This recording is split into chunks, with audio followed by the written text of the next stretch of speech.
ಚೂರಿ ಚೂಪಾದಷ್ಟು ನವಿರಾಗುವ ಕನಸಿನ ಎಳೆಗಳ ನೆಚ್ಚನೆ ಬೆರಳುಗಳು ಬೆಚ್ಚನೆ ಕತ್ತಲಲ್ಲಿ ತಡಕಾಡುತ್ತಲೇ ಹೆಣೆದವು. ಹೆಣಿಗೆ ನಿಲ್ಲದು, ಹಣಾಹಣಿ ಮುಗಿಯದು. ಹೆಣಿಗೆ ನಿಲ್ಲದು, ಹಣಾಹಣಿ ಮುಗಿಯದು. ಹೆಣಿಗೆ ಜೀವಪರವಾದ ಸ್ತ್ರೀ ಮನೋಭಾವವಾದರೆ ಹಣಾಹಣಿ ಪುರುಷ ಕೇಂದ್ರಿತವಾದ ಪುರುಷಾಧಿಕಾರದ ಒಂದು ಜೀವನವನ್ನು ಪ್ರಕ್ಷುಬ್ಧಗೊಳಿಸುವಂತಹ ಒಂದು ಮನೋಭಾವ. ಪುರುಷ ಸಂಬೋಧನೆ ಮತ್ತು ಪುರುಷ ಪ್ರಧಾನ ವ್ಯವಸ್ಥೆಯನ್ನು ವಸ್ತುವಾಗಿಸಿಕೊಳ್ಳುವಂಥ ಚಿಂತನಾ ಕ್ರಮ ಬಹಳ ಸಾಧಾರಣವಾದದ್ದು.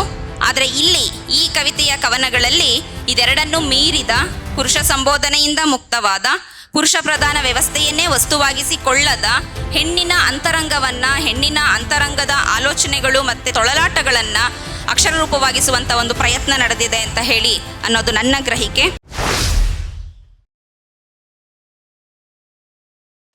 ಮಹಿಳಾ ಸಬಲೀಕರಣದ ಒಂದು ಧ್ವನಿಯನ್ನು ಬಹಳ ವ್ಯವಸ್ಥಿತವಾಗಿ ಭಾರತದಲ್ಲಿ ಮೊದಲಿಗೆ ಎತ್ತಿದಂಥವರು ಬಾಬಾ ಸಾಹೇಬ್ ಅಂಬೇಡ್ಕರ್ ಅವರು. ಅವರನ್ನು ಇಲ್ಲಿ ಸ್ಮರಿಸ್ತಾ, ಇಲ್ಲಿರುವಂಥ ಎಲ್ಲ ಹಿರಿಯರಿಗೂ ವಂದಿಸ್ತಾ ನನ್ನ ಮಾತುಗಳನ್ನು ಆರಂಭಿಸ್ತೇನೆ.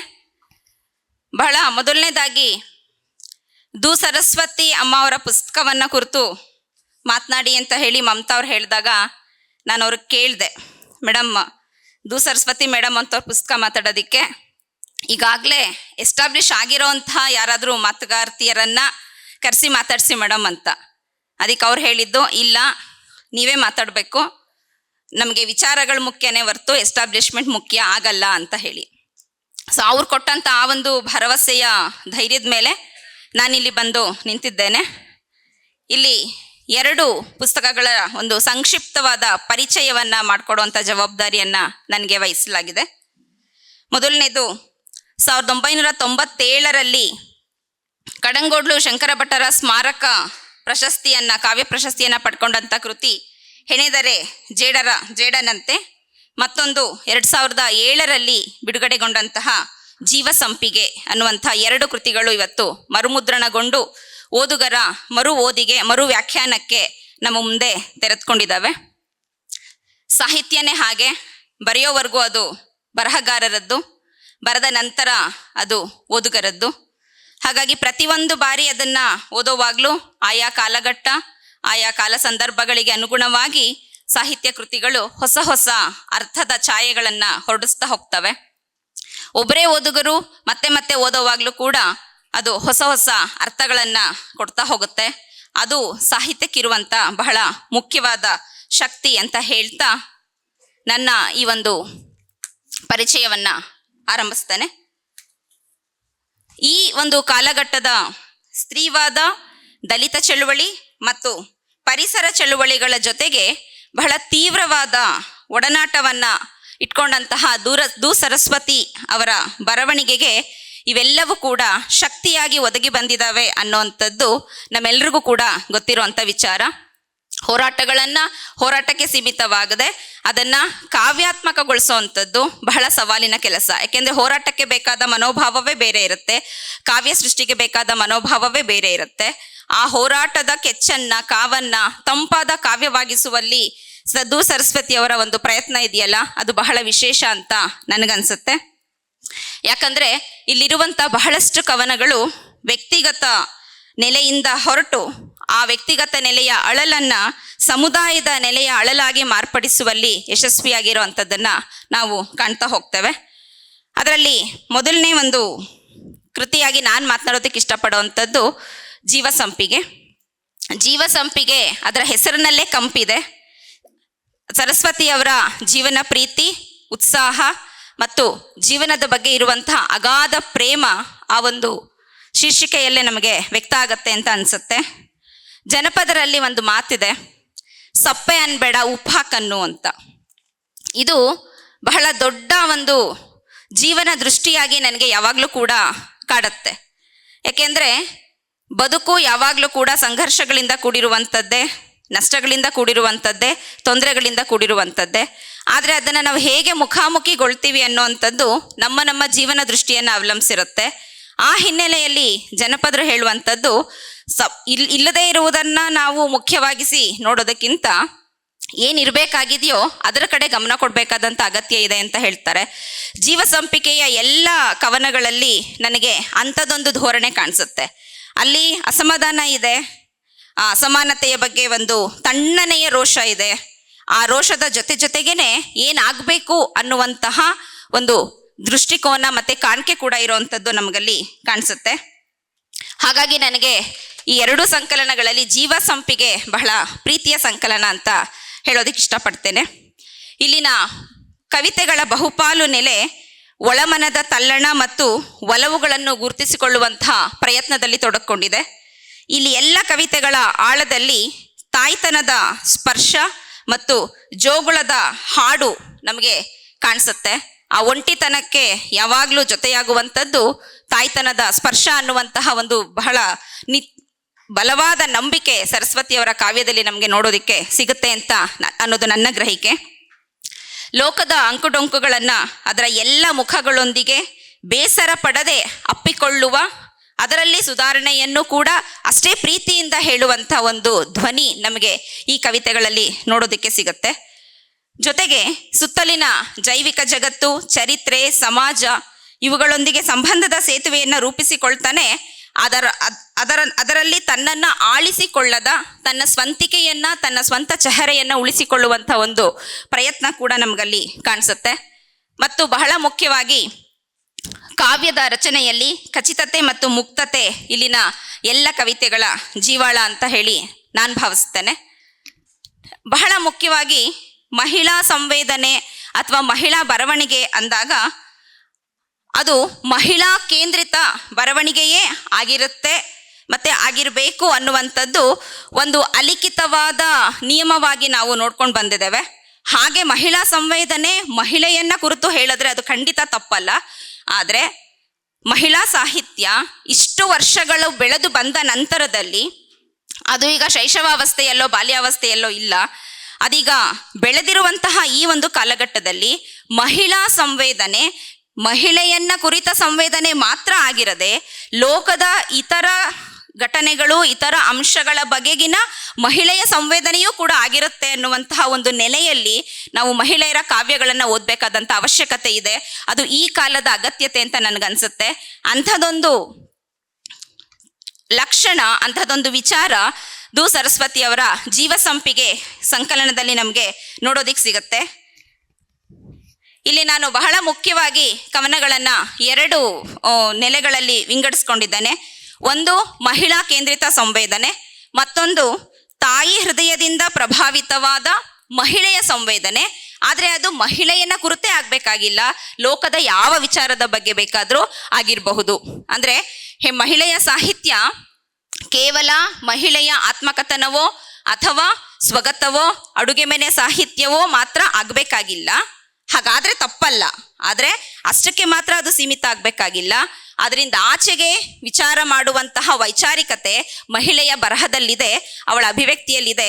ನಾವು ಅದನ್ನು ಅಧ್ಯಯನ ಮಾಡುವ ಸಂದರ್ಭದಲ್ಲಿ, ಓದುವ ಸಂದರ್ಭದಲ್ಲಿ ಗ್ರಹಿಸಬೇಕಾದಂತಹ ಒಂದು ಮುಖ್ಯವಾದಂಥ ಅಂಶವನ್ನು ನಮ್ಮ ವಿಮರ್ಶಾ ವಲಯ ಎಲ್ಲೋ ಒಂದು ಕಡೆ ಮರಿತಾ ಇದೆ ಅಂತ ಅನಿಸುತ್ತೆ. ಯಾಕೆಂದರೆ ಮಹಿಳೆ ಅಂದ ತಕ್ಷಣ ಅದು ಮಹಿಳೆಯರ ಬಗ್ಗೆ ಹೇಳ್ತಾರೆ, ಮಹಿಳೆ ತನ್ನ ಬಗ್ಗೆ ತಾನು ಹೇಳ್ಕೊಳ್ತಾಳೆ, ಅದು ಅವಳ ಸ್ವಗತ ಅಥವಾ ಅವಳ ಆತ್ಮಕತೆ ಅನ್ನುವ ನಿಟ್ಟಿನಲ್ಲೇ ನೋಡ್ತಾ ಹೋಗ್ತೇವೆ. ಅದು ಯಾವಾಗಲೂ ಹಾಗಾಗಬೇಕಾಗಿಲ್ಲ ಅನ್ನುವಂಥ ಒಂದು ಎಚ್ಚರವನ್ನು ನಾವು ಗಮನಿಸಬಹುದೇನೋ ಅನ್ನೋದು ನನ್ನ ಗ್ರಹಿಕೆ. ಬಹಳ ಮುಖ್ಯವಾಗಿ ಜೀವಸಂಪಿಗೆ ಒಂದು ಕವನ ಸಂಕಲನದಲ್ಲಿ ಮೊದಲನೆಯ ಕವಿತೆ ನಮಗೆ ನೋಡೋದಕ್ಕೆ ಸಿಗುವಂಥದ್ದು ತಬ್ಬಲಿಗಳ ಜೋಗುಳ. ಈ ತಬ್ಬಲಿಗಳ ಜೋಗುಳದಲ್ಲಿ ಒಂದು ಸಾಲುಗಳು ಹೀಗೆ ಬರುತ್ತೆ. ಮಳೆ ನೀರ ತುಂಬಿ ಮೊಳಕೆಗೆ ಹನಿಸ ಹೊರಟ ಆ ತಾಯೆಂಬ ಹೆಣ್ಣ ಯಾರೆಂದು ಕೇಳೆ, ನಾ ಗಂಡನ ಹೆಂಡತಿಯಲ್ಲ, ಪ್ರಿಯನ ಪ್ರೇಯಸಿಯಲ್ಲ, ಬಸಿರಿನ ತಾಯಲ್ಲ, ಜೀವಕ್ಕೆ ಜೀವ ತಬ್ಬಲಿಗಳ ಜೋಗುಳ ತಾನೆಂದು ಅವಳು ಜುಳು ಜುಳು ಹರಿದು ಹೋದಂತಾಗಿ ನವಿಲು ಗರಿ ಬಿಚ್ಚಿತು. ಇಲ್ಲಿ ಗಂಡು ನವಿಲು ಗರಿಯನ್ನು ಬಿಚ್ಚೋದಕ್ಕೆ ನಿರಾಕರಿಸಿದಂತಹ ಸಂದರ್ಭದಲ್ಲಿ ಆ ಗಂಡಿನ ಅಹಂಗೆ ಹೆಣ್ಣು ಹೇಗೆ ಪೆಟ್ಟನ್ನು ಕೊಡಬಹುದು, ಆ ಅಹಮನ್ನು ಹೇಗೆ ನಿರಸನಗೊಳಿಸಬಹುದು, ಗಂಡಿನ ಈ ಪುರುಷ ಪ್ರಧಾನ ಸಮಾಜ ನಿರ್ಮಿಸಿರುವಂತಹ ಗಂಡಿನ ಛಾಯೆಯಿಂದ ಮುಕ್ತವಾದಂತಹ ಒಂದು ಸ್ವತಂತ್ರವಾದ ಐಡೆಂಟಿಟಿ, ಗುರುತು ಅನ್ನುವಂಥದ್ದು ಮಹಿಳೆಗೆ ಅವಳ ಜೀವದತ್ತವಾಗಿ ಜೈವಿಕವಾಗಿ ಬಂದಿರೋ ಅಂಥದ್ದಿದೆ. ಆದರೆ ಅದನ್ನು ನಾವು ಕಂಡ್ಕೊಳ್ಬೇಕಾದ ಅಗತ್ಯ ಇದೆ ಎನ್ನುವಂಥದ್ದು ನನಗೆ ಈ ಸಾಲುಗಳಲ್ಲಿ ಗ್ರಹಿಸೋದು ಬಹಳ ಮುಖ್ಯ ಅಂತ ಅನ್ಸುತ್ತೆ. ಮತ್ತೊಂದು ಕವನ ಮಿನುಗು. ಅಲ್ಲಿ ಮುಗಿಲ ಬಯಲಿನ ಮಿನುಗು, ಇಲ್ಲಿ ಕಣ್ಣ ಮಣಿಗಳ ಮಿಣುಕು, ನಡುವೆ ಕಾಣದ ಕೇಳದ ಜೀವತಂತು ಕೊನೆಯಿಲ್ಲದೆ ಹರಿದಾಡಿದೆ. ಒಂದು ಸಣ್ಣ ಹುಡುಗಿಯ ಕಣ್ಣಿನ ಬೆಳಕನ್ನ ಆಕಾಶದಲ್ಲಿರುವಂಥ ಸೂರ್ಯನ ಬೆಳಕಿನ ಜೊತೆಗೆ ಒಂದು ಭೇಟಿ ಮಾಡಿಸುವ ಈ ಬೆಳಕು ಆ ಬೆಳಕನ್ನ ಪ್ರಭಾವಿಸುವಂತಹ ಒಂದು ಕಲ್ಪನೆನೇ ನನಗೆ ಬಹಳ ಅದ್ಭುತ ಅನಿಸುತ್ತೆ. ಯಾಕೆಂದರೆ ಮಹಿಳೆಯನ್ನ ಯಾವಾಗಲೂ ಕೂಡ ನೆಲಕ್ಕೆ ಅಂಟಿದವಳನ್ನಾಗಿ ಮಾಡಿ ಅವಳನ್ನ ಅಲ್ಲಿಂದ ಏಳೋದಕ್ಕೆ ಬಿಡದೇ ಇರುವಂತಹ ನಮ್ಮ ವ್ಯವಸ್ಥೆಯ ಒಳಗೆ ಅವಳ ಕಣ್ಣ ಬೆಳಕು ಸೂರ್ಯನ ಬೆಳಕನ್ನ ತಾಕುತ್ತೆ, ಅದನ್ನು ಪ್ರಭಾವಿಸುತ್ತೆ ಅನ್ನುವಂಥದ್ದು ಬಹಳ ದೊಡ್ಡ ರೂಪಕವಾಗಿ ಮತ್ತು ಒಂದು ಆಶಾದಾಯಕವಾದಂತಹ ಪರಿಕಲ್ಪನೆಯಾಗಿ ನನಗೆ ಕಾಣಿಸುತ್ತೆ. ಇನ್ನೊಂದು ಈ ಒಂದು ಕವನ ಸಂಕಲನದ ಶೀರ್ಷಿಕೆಯ ಕವಿತೆ ಜೀವಸಂಪಿಗೆ. ಈ ಜೀವಸಂಪಿಗೆಯಲ್ಲಿ ಬರುವಂಥ ಸಾಲುಗಳು: ಓ ಹೆಣ್ಣೆ, ನಿನ್ನ ಜನ್ಮ ಒಂದು ಎಳೆ ಚಿಗುರೆಲೆಯ ತುದಿ, ಚಿಗುರ ತುದಿಗೆ ಯುಗದ ಲೆಕ್ಕಾಚಾರ ದಕ್ಕೀತೆ ಎಂದು ನಕ್ಕವರಾರು. ಒಡೆಯ ಜಡೆಮಾದಿಯೇ ಒಡತಿ, ಜಡೆಮಾದನೆ ಅವಳೇ ಅವನೇ, ಅವಳಲ್ಲಿ ಅಲ್ಲದ ಮರವೇ. ಸೊ ಇಲ್ಲಿ ವ್ಯಕ್ತಿ ಮತ್ತು ಲೋಕದ ಒಂದು ನಡುವಿನ ಸಂಬಂಧವನ್ನ, ಅದರ ಸೂಕ್ಷ್ಮಗಳನ್ನ ಹೆಣ್ಣಿನ ಕೇಂದ್ರದ ಮೂಲಕ ನೋಡೋದಕ್ಕೆ ಪ್ರಯತ್ನ ಮಾಡ್ತಾ ಇರುವಂಥದ್ದು. ಇಡೀ ಲೋಕದ ಒಂದು ಸೃಷ್ಟಿ ಮತ್ತೆ ಲೋಕದ ಗ್ರಹಿಕೆ ಇರೋದೇ ಸ್ತ್ರೀ ಕೇಂದ್ರಿತವಾಗಿ.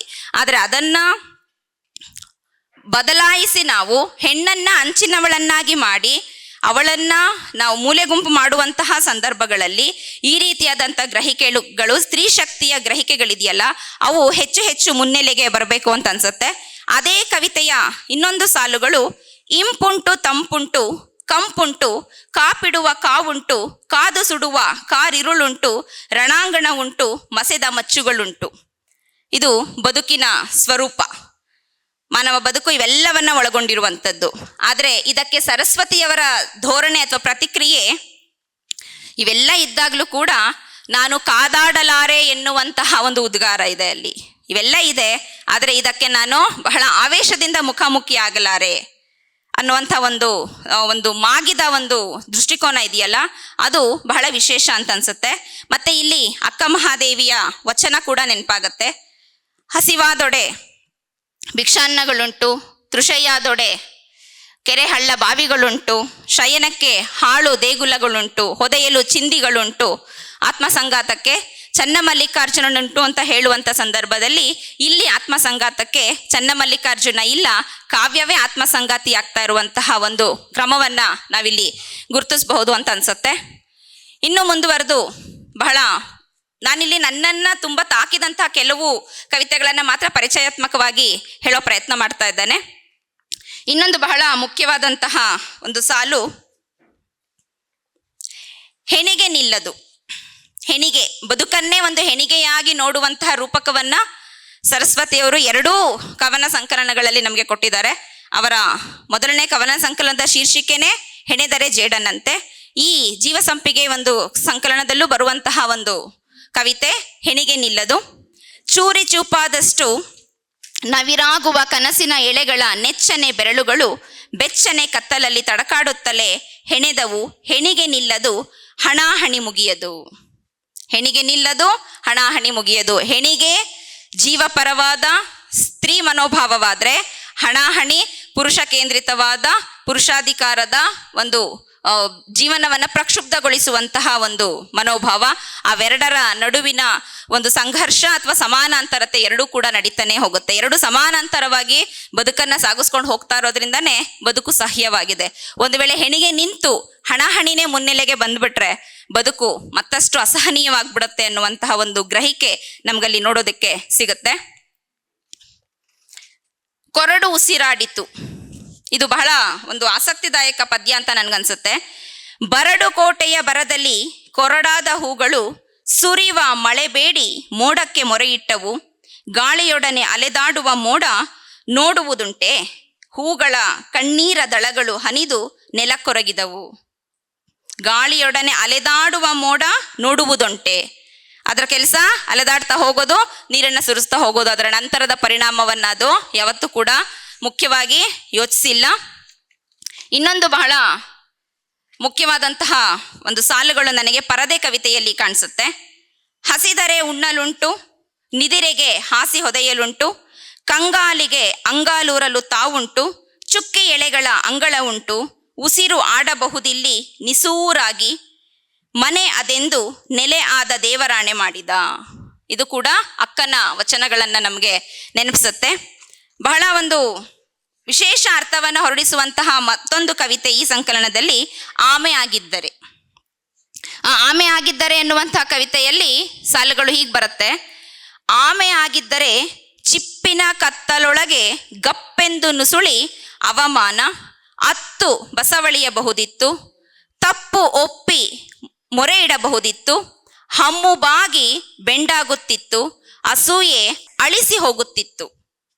ಆಮೆಗೆ ತನಗಾಗುವಂತಹ ಒಂದು ಎಲ್ಲವನ್ನ ಸಂರಕ್ಷಿಸ್ಕೊಳ್ಳೋದಿಕ್ಕೆ, ಅಪಾಯದಿಂದ ರಕ್ಷಿಸ್ಕೊಳ್ಳೋದಿಕ್ಕೆ ಚಿಪ್ಪಿದೆ.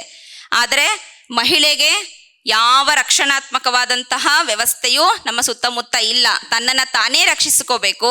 ಆ ರಕ್ಷಿಸಿಕೊಳ್ಳುವ ಹೋರಾಟದಲ್ಲೂ ಕೂಡ ಮತ್ತಷ್ಟು ಏಳು ಬೀಳುಗಳನ್ನು, ಮತ್ತಷ್ಟು ಹೊಸ ಹೊಸ ಸವಾಲುಗಳನ್ನು ಎದುರಿಸಬೇಕಾದಂತಹ ಒಂದು ಸಂದರ್ಭ ಇದೆ ಅನ್ನುವಂಥದ್ದನ್ನ ಹೆಂಗೂಸಾಗಿದ್ದವಳು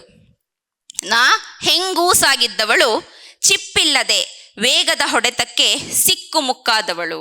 ಆ ಚಿಪ್ಪಿನ ರಕ್ಷಣೆ ಇಲ್ಲದೆ ಈ ಬದುಕಿನ ವೇಗದ ಹೊಡೆತ ಅಥವಾ ಪುರುಷಾಧಿಕಾರದ ವೇಗದ ಹೊಡೆತ, ಅಧಿಕಾರದ ವೇಗದ ಹೊಡೆತ ಇವೆಲ್ಲವುಗಳಿಗೆ ಸಿಕ್ಕಿ ಹೆಣ್ಣಿನ ಬದುಕು ಮುಕ್ಕಾಗುವಂಥ ಕ್ರಮವನ್ನು ಈ ಆಮೆ ಆಗಿದ್ದಾರೆ ಎನ್ನುವಂತಹ ಒಂದು ಕವಿತೆ ನಮಗೆ ಹೇಳುತ್ತೆ. ನಾನು ನಿಮಗೆ ಮೊದಲೇ ಹೇಳಿದ ಹಾಗೆ ಮಹಿಳಾ ಸಂವೇದನೆ ಮಹಿಳೆಯನ್ನ ಕುರಿತ ಸಂವೇದನೆ ಮಾತ್ರನೇ ಆಗಬೇಕಾಗಿಲ್ಲ, ಅದರಾಚೆಗೂ ಕೂಡ ಆಲೋಚಿಸುವಂತಹ ಒಂದು ಮನೋಭಾವ ಮಹಿಳಾ ಕಾವ್ಯದಲ್ಲಿ ಇರುತ್ತೆ ಅಂತ ಹೇಳಿ ಆ ಒಂದು ಸಂದರ್ಭವನ್ನ ಗಮನಿಸುವಂತಹ ಬಹಳ ಮುಖ್ಯವಾಗಿ 3 ಕವಿತೆಗಳು ನನಗೆ ಈ ಸಂಕಲನದಲ್ಲಿ ಕಾಣಿಸುತ್ತೆ. ಒಂದು ನೀವೊಮ್ಮೆ ಶಪಿಸಿ, ಮತ್ತಿನ್ನೊಂದು ಪುಟ್ಟ ಹೊಟ್ಟೆಗಳು ಧನ್ಯವಾದವು, ಮತ್ತಿನ್ನೊಂದು ಸಂಕಟಕ್ಕೆ ಗಡಿಯಿಲ್ಲ. ಈ 3 ಕವಿತೆಗಳು ಕೂಡ ನೀವೊಮ್ಮೆ ಶಪಿಸಿ ಸಮಾಜದ ಸಾಮಾಜಿಕ ದುರ್ವ್ಯವಸ್ಥೆಯ ಕಾರಣದಿಂದಾಗಿ ತಮ್ಮ ಬಾಲ್ಯವನ್ನ ಕಳೆದುಕೊಂಡು ಅವಕಾಶ ವಂಚಿತರಾಗಿ ಬದುಕ್ತಾ ಇರುವಂತಹ, ಹಸಿವನ್ನಿಂದ ನರಳುತ್ತಾ ಇರುವಂತಹ ಮಕ್ಕಳ ಧ್ವನಿಯಾಗಿ ಆ ಕವಿತೆ ಬಂದ್ರೆ, ಪುಟ್ಟ ಹೊಟ್ಟೆಗಳು ಧನ್ಯವಾದವು ಅನ್ನುವಂತಹ ಕವಿತೆ ಬಾಲಕಾರ್ಮಿಕರ ಸಮಸ್ಯೆಗಳನ್ನ ಹೇಳುವಂಥ ಕವಿತೆಯಾಗಿದೆ. ಮತ್ತೊಂದು ಬಹಳ ಮಾರ್ಮಿಕವಾದಂತಹ ಕವಿತೆ ಸಂಕಟಕ್ಕೆ ಗಡಿಯಿಲ್ಲ. ಇದು ಪ್ರಸ್ತುತ ಸಂದರ್ಭಕ್ಕೂ ಕೂಡ ಬಹಳ ಒಂದು ಆಪ್ಯಾಯಮಾನವಾದದ್ದು, ಹೋಲುವಂಥದ್ದು ಅನ್ನೋ ಕಾರಣಕ್ಕೆ ಈ ಕವಿತೆಯನ್ನು ಇಲ್ಲಿ ಓದೋದಕ್ಕೆ ಇಷ್ಟಪಡ್ತೇನೆ. ಮಾನವ ಎಂಬೋನು ಮಣ್ಣಿಗೆ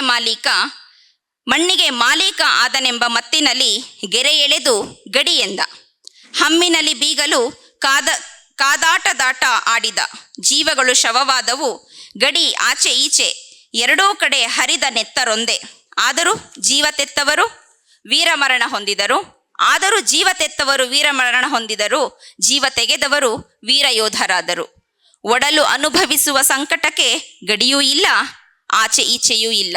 ಇವತ್ತು ನಡೀತಾ ಇರುವಂತಹ ಯುದ್ಧಗಳು ಇಡೀ ಜಗತ್ತಿನ ಸಂಕಟಕ್ಕೆ ಕಾರಣವಾಗ್ತಾ ಇರುವಂಥ ಸಂದರ್ಭದಲ್ಲಿ ಇಂತಹ ಕವಿತೆಗಳು ಮತ್ತಷ್ಟು ಹೆಚ್ಚು ಪ್ರಾಮುಖ್ಯತೆಯನ್ನು ಪ್ರಸ್ತುತತೆಯನ್ನು ಪಡ್ಕೊಳ್ಳುತ್ತೆ ಅಂತ ಹೇಳಿ ನನಗನ್ಸುತ್ತೆ. ಈ ಬದುಕಿನಲ್ಲಿ ಇಂಪು ಕಂಪು ಕಾರ್ಯಗಳ ನಡುವೆ ನಿರುಪಯೋಗಿಯಾಗದೆ ಕೊಳೆತೋ ಕಳಿತೋ ಗೊಬ್ಬರವಾಗುವಂತಹ ಸಾರ್ಥಕತೆಯ ಬದುಕು ಈ ಎಲ್ಲ ಕವಿತೆಗಳಲ್ಲಿ ನನಗೆ ಕಾಣಿಸುತ್ತೆ. ನಮ್ಮ ಆಯೋಜಕರು ನನಗೆ ಚೀಟಿ ಈಗಾಗಲೇ ಕೊಟ್ಟಿರೋದ್ರಿಂದ ಇನ್ನೊಂದು ಸಂಕಲನದ ಬಗ್ಗೆ ಬಹಳ ಸಂಕ್ಷಿಪ್ತವಾಗಿ 1-2 ನಿಮಿಷದಲ್ಲಿ ನನ್ನ ವಿಚಾರಗಳನ್ನು ಹೇಳಿ ಇನ್ನು ಬೇರೆಯವರ ಮಾತಿಗೆ ನಾನು ಕಿವಿಯಾಗೋದಕ್ಕೆ ಇಷ್ಟಪಡ್ತೇನೆ.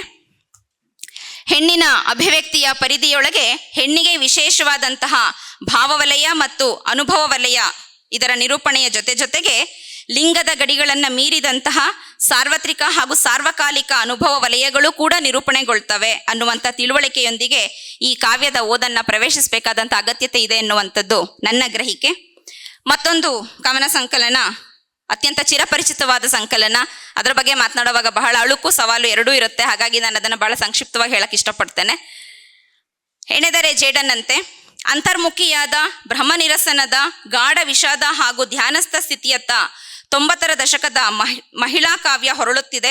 ಮತ್ತು ಈ ಎಲ್ಲ ಪ್ರಬುದ್ಧ ಅಂಶಗಳು ಸರಸ್ವತಿಯವರ ಹೆಣೆದರೆ ಜೇಡನಂತೆ ಎಂಬ ಅವರ ಮೊದಲ ಕವನ ಸಂಕಲನದಲ್ಲಿ ಇದೆ ಅಂತ ಹೇಳಿ ಹಿರಿಯ ಲೇಖಕಿಯಾದಂತಹ BN ಸುಮಿತ್ರಾಬಾಯಿ ಅವರು ಅಭಿಪ್ರಾಯ ಪಡ್ತಾರೆ.